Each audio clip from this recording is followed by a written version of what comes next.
Bonjour, bonsoir, je suis Jean-Gilles Joseph, l'administrateur de la chaîne Organes Haïtiano-Africains. Et n'oubliez pas, je suis là pour vous servir. Et maintenant, je vais vous présenter une ambassadrice haïtienne à l'UNESCO. Et elle expose, elle prend des positions nobles et pour Haïti. Et écoutez, regardez cette courte vidéo, c'est extrêmement important. Maintenant, Haïti a des personnes qui parlent au nom d'elle. Et Haïti ne mourra pas, Haïti ne détruira pas, c'est certain.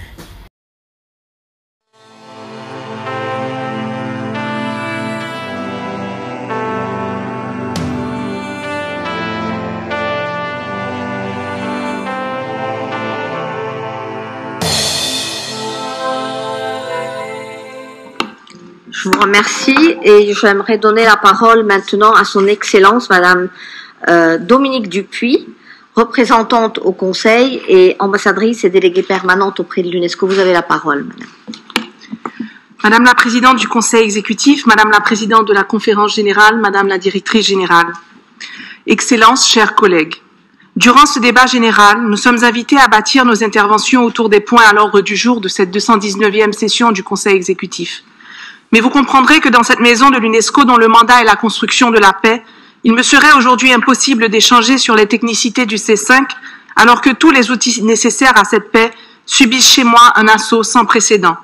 Alors que l'éducation, la science et la culture sombrent davantage dans le gouffre infernal qui engloutit mon peuple depuis trop longtemps. Que tous les remparts sautent sous les tensions de la prise en otage d'un pays entier où 12 millions de personnes espèrent encore se réveiller d'un cauchemar ensanglanté. Confronté à l'indicible, j'ai considéré me taire. Me taire par douleur, par déboussolement, mais aussi par culpabilité. Pour le confort de cette salle depuis laquelle je peux encore m'exprimer, alors que ceux au nom desquels je parle croulent sous le poids de la terreur.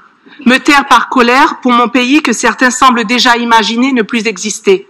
Je refusais de vous étaler ici l'anatomie d'une chute. De vous dire que depuis le fin fond d'un trou où nous nous trouvons, nous voyons la main de ceux qui nous y ont poussés. Ces mains qui pourraient encore, si elles le voulaient, nous tendre une perche. Il me semblait vain de vous décrire la gangrène du tissu social. Vous la lisez déjà dans vos journaux. Vain de vous expliquer la putréfaction de l'espoir. Vous la voyez déjà sur vos écrans. Vain de vous raconter l'immolation d'une jeunesse.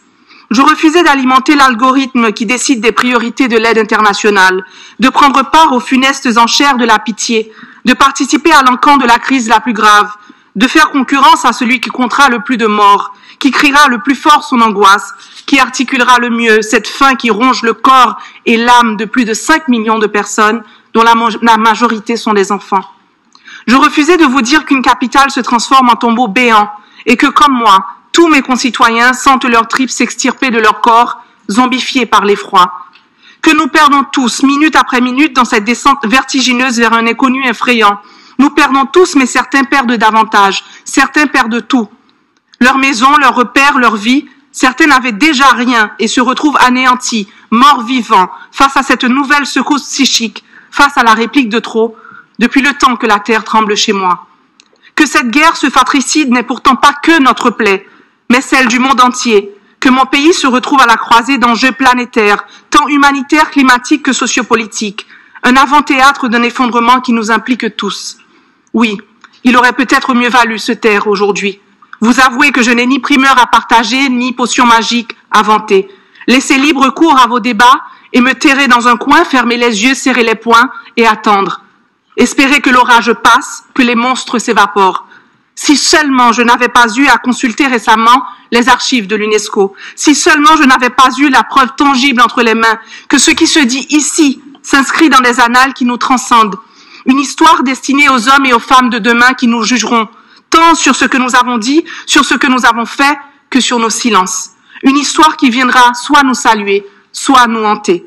Alors se taire aujourd'hui serait capituler, être complice du sort abject des enfants de mon pays, privés de leur droit à l'éducation, privés de leur seul repas par jour, privés de leur droit à la dignité, interdits de jouer, interdits de rêver, interdits de vivre. Complice des salles de classe où seul prend lieu le sombre ballet des esprits errants d'étudiants et d'enseignants tués par balles. Complice du sort des filles et des garçons violés en toute impunité. Complice du sort des artistes et des artisans qui ne peuvent plus créer, plus vendre, ni leur œuvre, ni leurs rêves. Du sort des athlètes qui ne brillent que s'ils sont déjà ailleurs. Des scientifiques qui, comme les agriculteurs, traversent sans baluchon les fils barbelés d'une frontière fermée. Du sort des journalistes contraints à l'exil, vigies de l'horreur, au péril de leur vie. Se taire serait abandonner, renier les combats pionniers menés par les fondateurs de ma nation, cracher sur le courage de ceux qui continuent, obstinément, encore aujourd'hui, à résister au bord du précipice. Se taire serait trahir la mémoire de ceux qui succombent à l'abîme, trahir les cadavres calcinés, les corps mutilés qui ponctuent le quotidien de Port-au-Prince. Et malgré la déshumanisation macabre qui est à l'œuvre, malgré les caricatures cyniques dont nous faisons l'objet, ne trahissons pas la mémoire de ces vies, car c'est bien de vies dont il s'agit, de personnes humaines comme vous et moi, qui ont aimé, qui ont rêvé, et qui laissent chacune derrière elles un cratère de l'absence. Ces morts dont nous ne pouvons même pas faire le deuil, puisqu'il est impossible de pleurer le départ d'un être lorsque nous observons impuissants l'agonie lente de toute une nation. Madame la directrice générale, je tiens à vous remercier de votre engagement constant, renouvelé encore ce matin, ainsi que celui des États membres comme le Chili, en faveur de mon pays. Ces élans m'émeuvent et m'encouragent.